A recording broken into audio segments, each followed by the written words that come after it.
Hey folks, Phil Davis, Ancestry Lands, ancestrylands.com. Wow, the YouTube channel is growing. Thank you for all the supporters. Thank you so much for the people who are making the growth of this channel possible. Thank you for all the businesses that we have worked with, Alkaline 21, Pure Aromatics, tons of others, especially on the melanin market that we've done. If you haven't seen it, check out our videos and the Educate Yourself playlist, where we've worked with other companies, small businesses throughout the Northeast area that, got some visibility, that we took the time out of our work schedule, our marketing plan, our business model to talk to these businesses, support these businesses, and put them on our channel to give some visibility to them. I say that because this episode, I want to kind of talk a little bit about loving your haters. And when I say loving your haters, this video probably will be titled Love Your Haters. I mean in the sense of loving your haters as in the haters are going to come. All right. Haters will most likely be, and not being religious, but in the biblical sense, Jesus, whether you want to believe it or not, he had haters, and his haters were the people most closest to him. There will be people who are supposed to be there to want to see you succeed, people who are supposed to be there to have your back, your support system, people who say they love you, people who say that they care about you and they want to see you do well. And when you're doing well, they're not wishing you well. And again, this goes all the way to, it doesn't have to be where you are right now in business, whether you're successful or not, but even when you're in college, when you are, maybe say an athlete and you're worked hard and you've got the starting position. Okay. I'm talking about 18 to 24-year-old people here. You got the scholarship or the college degree to the best the school that's further away, this school you had aspirations for getting into, and in your circle, no matter who you're with, whether it be family, friends, more than likely family and friends, you're going to see people who, the little facial twitches are going to come in, and they're already going to start showing cracks in the facade of their face that they don't wish you well. Okay. They're not looking for you to do well. They already have a problem with the fact that you're starting a journey to achieve that destination of success, the pathway to success. They can see the separation, that divide starting to enter the fray. And what I mean by that is that no longer whatever bound you at the current time, whatever you were friends based off that current time point, that is no longer going to continue. In your family, at that point when you get out of college, you and a sibling may both have a college degree, okay, in respective fields, which is great because there's a 1-to-1 ratio of your sister or brother both have degrees. You got a degree. Everybody's successful.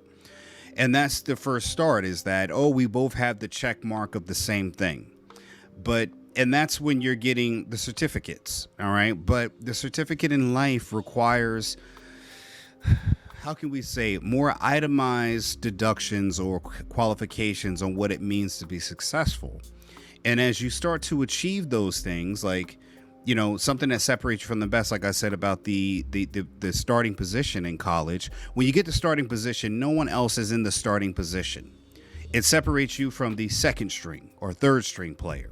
They know that when the lineup comes, whenever it's a basketball, whether it's a volleyball team and you're a girl, or you're doing any sport, whatever the starting lineup or the person that is going to be number one, that's going to be you. That won't be shared by anyone else.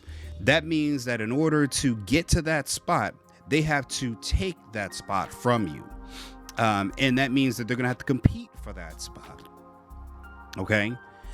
Which again means that they either have to work at level or beyond your current level of success or effort that took you to get to that level. Okay. I have tons of nurses that I work with, and there are tons of more nurses or would-be nurses that didn't get into the program. There are more nurses that didn't pass the test or failed out of nursing school, or nurses that have not gone on to practice and develop in their, areas of study. Some nurses can handle graduating from being a nurse to practicing on the floor. When you have a patient there going into cardiac arrest and you are now responsible for that life, you've got to act. And that isn't, it's great when you see it on TV. You see the there's always the doctors, they always have it where the doctors are in the rooms and they're the ones doing the CPR. And as a nurse myself, a nurse for over almost 20 years come next May on the 2020, May of 2020, next May, being a nurse for 20 years, being a hospital nurse for near 20 years, and being in cardiac, basic life-saving CPR situations many a time. I mean, too many to count. Some made it, some haven't. Seeing the life go from people's eyes and that body go limp. That's not everybody. You're as a nurse, you're going to encounter that if you're on the floor. You're going to have it happen at least once in a decade. And that doesn't leave everyone the same. You have a realization now that it's real now. The life is in your hand. Maybe it's not your fault, because a lot of times if you're in an elderly setting, sometimes a lot of these incidents are due to lifestyle, the way a person's lived. Sometimes times are just up. But in that situation, when the doctors, the ER show or whatever show they have, the doctor's in there and the doctor's the one doing it. But realistically, it's the nurses that are in the patient's room when that code happens. What ends up happening is that 9 times out of 10, the nurses take care of the patient 95% of the day, and the doctors come in at the 5% of the day when they're doing rounds to talk to the patient, and then the doctor's seeing the rest of the patients that they manage in a hospital. So TV doesn't really give you a real world play-by-play of what real hospital life is like. And this is no, diminishing of a doctor's role, but doctors have certain teams that they work with that they have the entire hospital to take care of. Which is why shows tend to be more on the ER, because it's a controlled setting where you have doctors taking care of the smallest population of patients, as opposed to multiple floors in a hospital. So not to get too much onto that point, but I'm just saying, hitting back to the fact that when what takes for a success, when the separation comes, when the hate starts to come in, is when people see you rising. Being an African American myself, I noticed that a lot of times within our community, the effort it takes for a person to be successful, and I don't think this is going to be any different for a lot of other communities. Maybe the level at which it happens will be smaller or even greater, depending on what community we're talking about. But I'm only going to speak for my own community. And you'll see a lot of times that you can be successful and people love it. But as soon as you get successful, people want you to be less proud of your success. They tell you to be humble. Oh, he thinks he's all of that. I've heard that I'm the king of California, meaning the king of, landowner in California, in the area which I sell land at, because of the sense of pride in my accomplishment. Again, that starting role, that being that number one spot, people look at it as, and again, it stems from some sort of inferiority complex where people are not happy for you to succeed, truly. I had a friend, and I'll talk about him. His name's Don Coombs. He told me something that I'll share this with you. He's a great friend of mine. I've known him for 20 years. I'll give you a little bit of story about him, but I'm not gonna jump off too many points. But he was an older classman when I started off as a freshman in college. He was a person that I looked to as a mentor still to this day. And it's funny because you're going to see videos of him and I doing together. 20 years later, he's still a friend, is still somewhat of a mentor, but he's someone that said to me one day, because again, I was successful and I was apprehensive or a little hesitant to talk to him about how successful I was. And he said, how can I be your friend if I'm not happy for your success? And that, wow, just shift my mindset to understanding of Friends that are really happy for your success are real friends. And when I say that, I'm going to extend that to family members too. They're the ones showing you support. They're the ones that are, for me, liking my videos, the ones that are commenting. My mother, God bless her soul, comments all the time.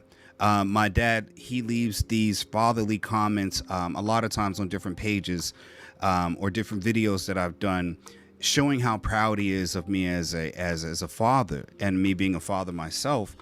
That means a lot because it gives me a model on how to be proud of my children and acknowledge their success.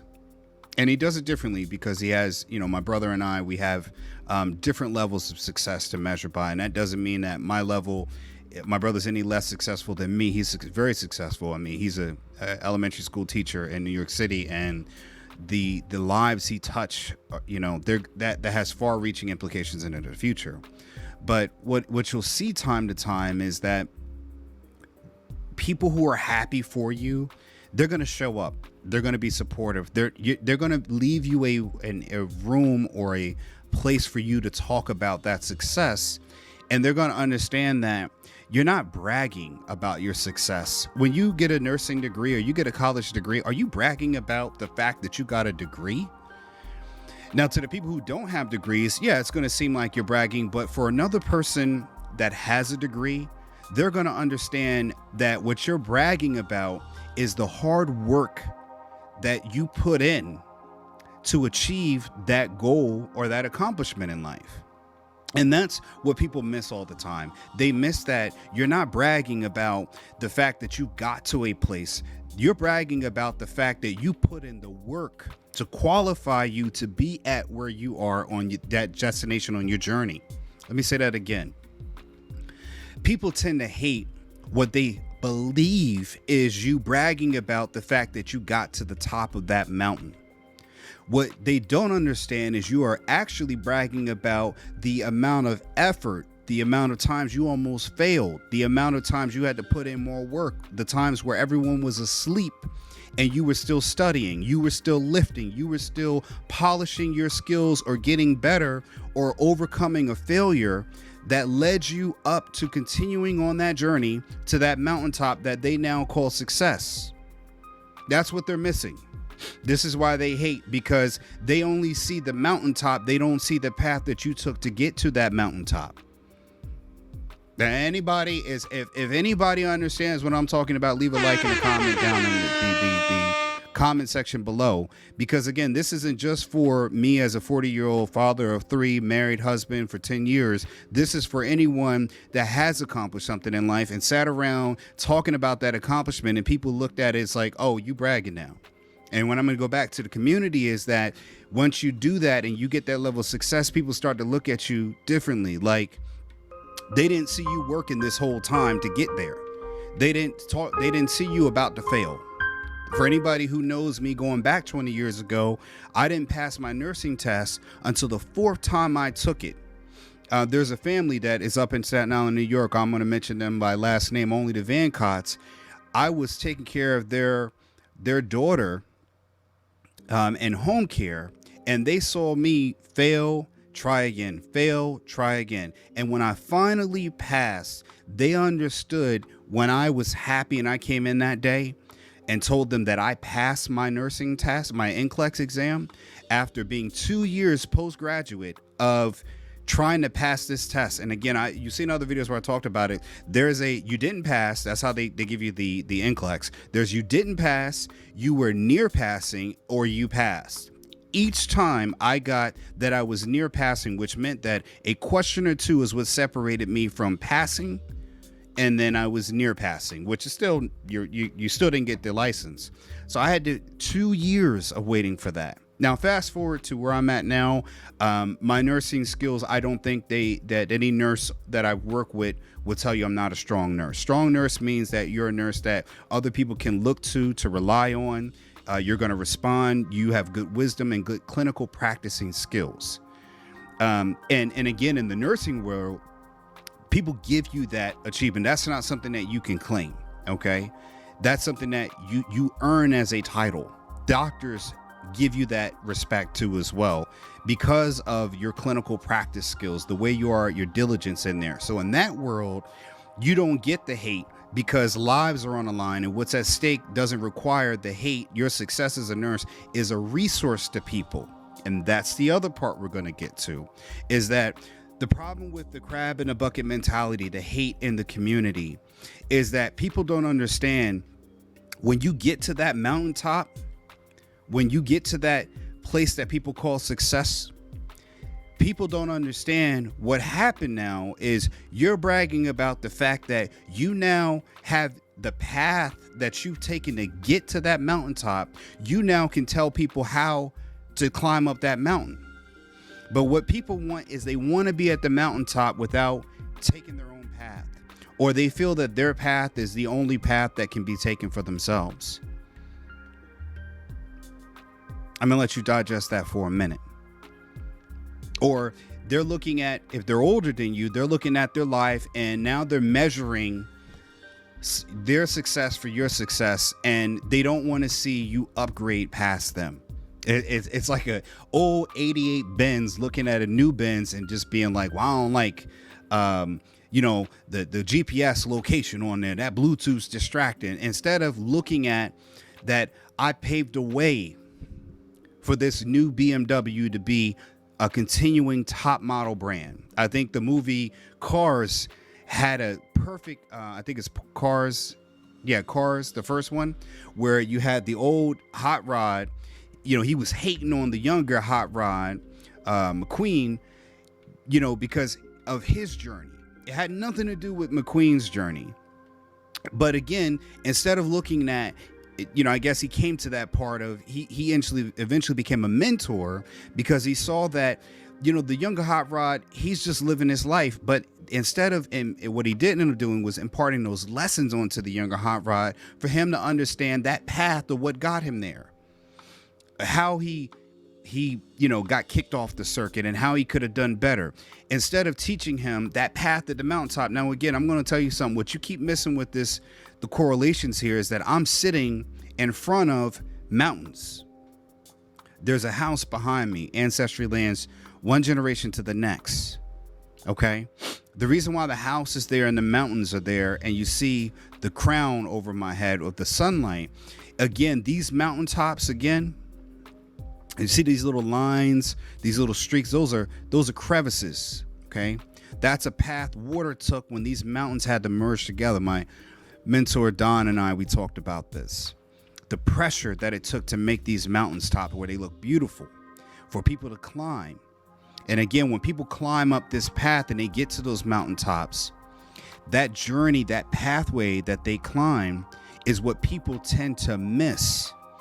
They weren't there to see that. They weren't there in those days when they were alone and during the weather and the climate, when you had to dig deep to succeed, to get up to the next point, to the next level of elevation, to the next point, to the next point. When you're almost at the mountaintop, but you're tired, you're fatigued, you want to give up. People weren't there for that day to realize and check off the block. They were still enjoying themselves and doing what they did to be where they're at. So when you finally make it to the top and you want to tell people how you made it to the top, what do? He think he all of that. Oh, she thinks she this and that. Oh, they are Uncle Tom, was a phrase people like to use. They Hollywood now. They feel like they got on. Instead of looking at a person and saying, man, it must have taken a lot for you to get to where you're at.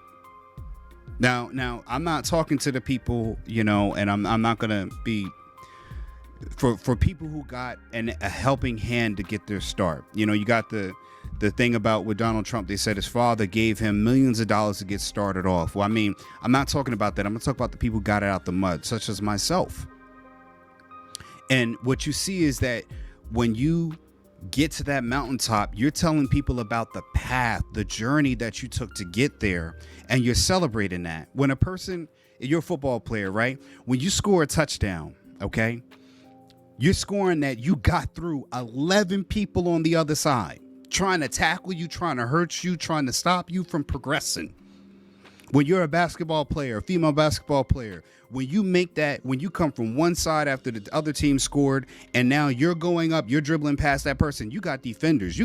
That's what these mountains are. They're the defenders. There's slippery slopes. There's weather. Those are all the things trying to stop you in life to get to where you're going to make that basket. When you make that basket, you cheer. People say, oh, they think they just scored.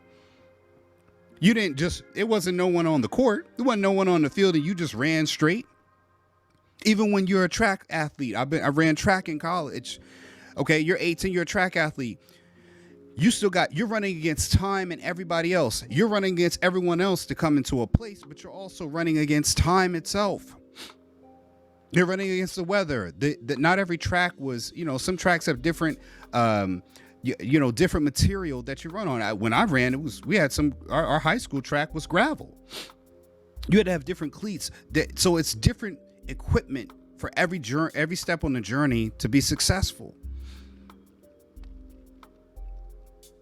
I'm gonna say that again. There's different equipment that you have to use along your journey to climb up the mountain to be successful. Not every equipment when you're on the lower part of the mountain is the same when you need it for the upper part of the mountain. For one, the temperature gets much colder, so you need to be warmer. When you're trying to be successful in life, when you get down the road, it's much different than when you first started. What it takes to be successful a year or two into business is much different than what it takes to be successful when you first started a business. What it takes when you first got into college is much different than what it takes for you to get a degree in college. The road becomes tougher. And what people see is they see the outcome instead of the journey. And that's where the hate comes from. So if you're a person that's ever done this, I think that what you got to look at, sometimes we all do it. We all have that. And again, we got to do a self-check within ourselves, especially what I see a lot of times in the community is that people see the outcome. They see the destination. They see the top of the mountain and they forget, man, this person had to climb all the way up to this point to be successful. And what I'm mad at is that they won't just get me up to the top. What they're telling me is to follow the path. Sometimes people may say, hey, find your own way, because when I was doing it, you weren't there to help me clear this path. And they're right. They're right. They have a right to feel that way because they took all the front risks. What you did was jumped on when they got to be successful. And now you want a piece of the ownership at the top instead of making sure that you were part owner on the journey, the work. Let me say that again. People want ownership of the outcome, the destination at the top. They don't want ownership of the labor and the journey. So you're right for thinking that way. Now, again, when you do that with people, there's a lot that comes with that. And the haters are going to hate for that reason. So I'm saying that, is it wrong that you think that way if you feel that way? No, absolutely not. It's never wrong that you feel that way because you took the risk. When I first started this land business, no one was there to take the risk with me. Like every other business idea or journey that I've had, I go down and go tell all my friends and my family, you look for support. People, oh man, that's good. Yeah, holla at me. Yeah, man, cool. And then you start doing it. You surface back up. You come back with all this good energy and success. And then the hate comes. Never mind the fact that you had to create a company. You had to create the Ancestry land's name. You had to create the idea from generation to the next. I had to have that first contract, that first paperwork signed, sent. I had to manage the invoices. I have to manage the person paying every single month or the sale. I had to make sure the paperwork's right, that the escrow was good, that I got connected to the right title company. Never mind the fact that I had to make sure I had the right location to find the location that is desirable for people to want to own property in. There's no, again, that's a path within itself. Every little one of these mountains is every one of the aspects that it took for me to be successful. And it's not just the properties you see on the website or on the YouTube channel. Even getting in front of this mic to have the ability to teach you knowledge or impart knowledge on you, that was a journey in itself. I'm still climbing the mountaintop, still doing these videos to show you the pathway to become successful, to have the mindset to weather the storm for the haters. People who want to see you do bad, so that way they feel like you can become more humble. Why would anybody who says they love you want to see you become more humble, more quiet when you're trying to make it in a world that's designed to push you down? If that was the case, if everyone was guaranteed success, then that would be a reason to be humble, because you're no different than the rest, right? But to be successful, to be a person that is doing something that stands out amongst the other people, your other peers. For anybody who's 30 years old and above, how many of your peers you graduated high school with have gone on to do less in life? They're not where you thought they would be, and they were most popular people in high school, right? Prettiest girl, prettiest guy. To me, I had hair once upon a time. I don't look like that anymore. I had curly hair. My kids got their hair. I got gray coming in here. I can't lose weight like I used to. I'm not even a measure of my younger self. For people who are in college right now, how many people dropped out of programs that you're in, trying to succeed in? They dropped out. They couldn't do it. We had people quit the nursing program. Too tough. People fail out. Couldn't pass. Right? Had people go to football, and anybody who plays football, you know this best too. And I'm only going to speak on sports that I know of, but you know, everybody's a top athlete coming out of their high school, right? Get to summer camp, you know, football camp in the summertime, starting running backs on their team, can't handle it, quit, right? Can't handle it when they get to that next level. So what do? They quit. And a lot of them people go on to hate you for being successful, because you were successful when the competition got stiffer. And again, the higher you go up on the mountain, like you ever look at people who climb Mount Everest, there's not a lot of people who climbed it as opposed to the people who tried to climb it. There are people who died along the way. And I'm going to say it again. That's what you're dealing with in life. So how do you combat that? How do you deal with the haters? How do you love your haters? First of all, you got to understand that, I'm going to say it like a famous comedian said, his last name is Williams. He said that if you have haters, that's the first part of success. Because nobody hates a loser, right? The reason why people hating on you is because they're envious of the fact that you have something that is unobtainable without massive amounts of effort. It's not duplicable, or you can't duplicate it so easily, right? It's the same thing playing a video game. Most people stop because it gets too hard. Most people quit a puzzle, a jigsaw puzzle, because it's too hard, because it requires something beyond the point of mediocrity. And what people don't understand, what they're hating on, is the fact that you push past mediocrity to a level above mediocrity to become exceptional.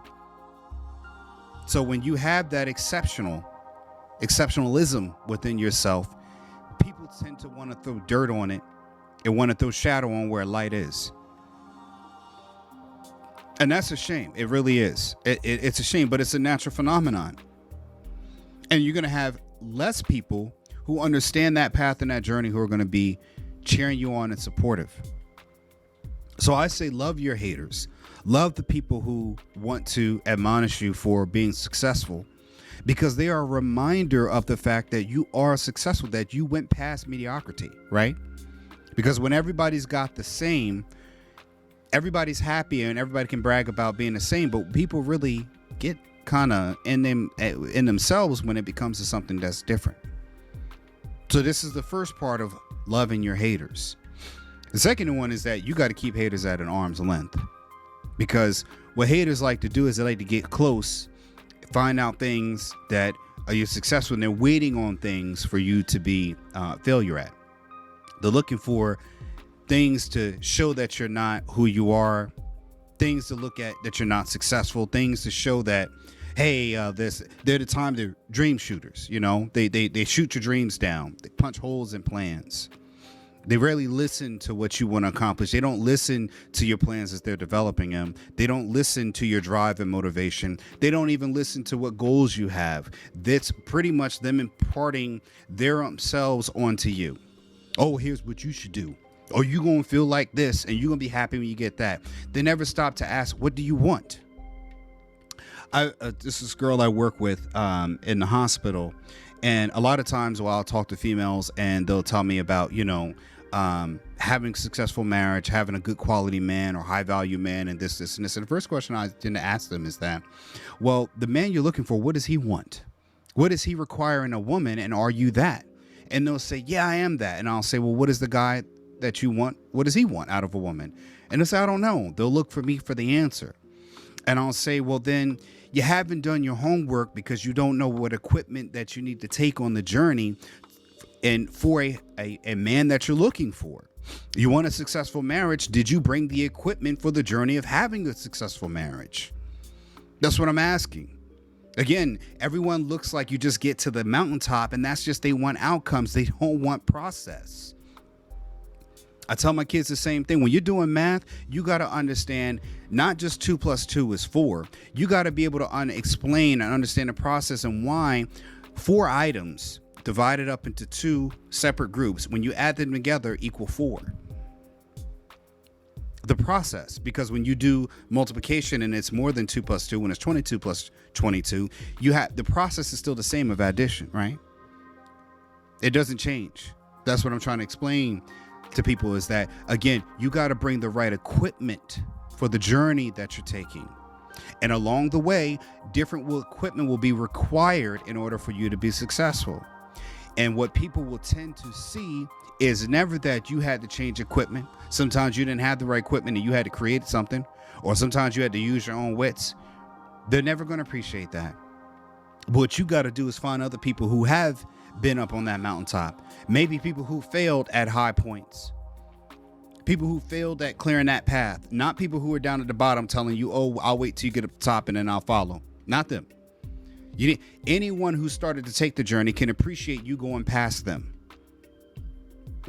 Any person who's failed at different points on this mountaintop can appreciate you getting past them and succeeding, because they understood the risk, the effort, the labor, the journey, and how treacherous it was to get to that mountaintop. Do you hear what I'm saying?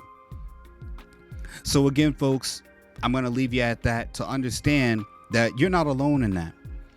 You shouldn't be mad at them. You should understand that that's a process. That's another outcome.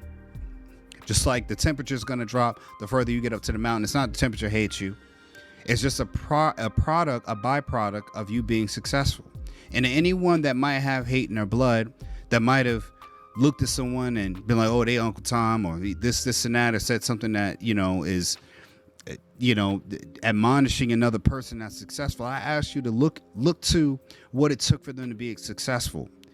If you've been successful, have people done it to you? Why would you do it to them? Maybe they don't agree, or maybe they don't want to buy into your plan, or maybe you don't want to hear about how successful they are. But again, for that person, what they're talking about is the effort it took to achieve that success. And that's what you're missing, because you too, if you're successful, will be in the same position that they are when you're successful as well. And there are some people that just gonna hate no matter what. They just want to see the world burn, so that way they can be the king or queen of ashes. Let me say that again. You're gonna encounter people who just want to see the world burn, just so they can be the king or queen of ashes. So what you got to do is keep on going. Get to the mountaintop. Make that path. Forge that path. Understand that you're going to have times where you might slip or fall and failing. But the only time you fail is when you go down to the bottom of that mountain and never get back up to the top. Never try. I'm still climbing these mountains, folks. I'm still trying to get to see that sunrise at the mountaintop. And believe me, if you've ever seen a sunrise at a mountaintop, maybe even on a video, it's quite a different thing than seeing it down here on the ground. I'm going to tell you to keep striving, folks. Keep on pushing. I'm Phil Davis, Ancestry Lands. Leave a like, comment, share this video, like this video. If you're hating, give it a dislike or hate. Just type hate down in the bottom. It's all good to me. All right. If you're hating and you're twisting up about it, fine. This video is meant to inspire many more than it's meant to ignite more hatred from those who have hate. Again, it's meant to inspire people to understand that I too am a man who have failed in life, but I've failed at certain points in my life, but I've never failed at pushing past those failing points in life to succeed. And I want you to do that. I want you to push past those failing points in life to succeed, and understand you've never failed unless you stop. Phil Davis, Ancestry Lands. I'm signing off, folks. Take care.